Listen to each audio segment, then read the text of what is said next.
Ko reportažni avto Radio Hudo prispe na osnovno šolo pohorskega bataljona, se učilnica spremeni v radijsko uredništvo.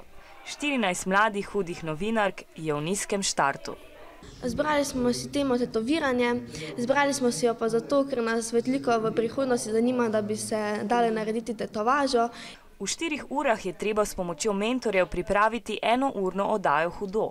Poslušate jo lahko ob sobotah zjutraj na prvem programu Radia Slovenija.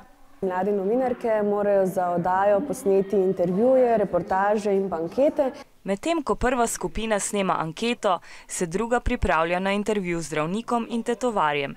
Tretja skupina, ki je že posnela reportažo, pa se loti montiranja posnetkov v montažnem avtomobilu. Najprej smo poiskali, kontaktirali z našimi sogovorniki, nato smo jih poklicali, se zmenili za termin. Ko se vse 3 skupine vrnejo z terena, imajo samo še 1 uro časa, da pripravijo scenarij za sobotno oddajo.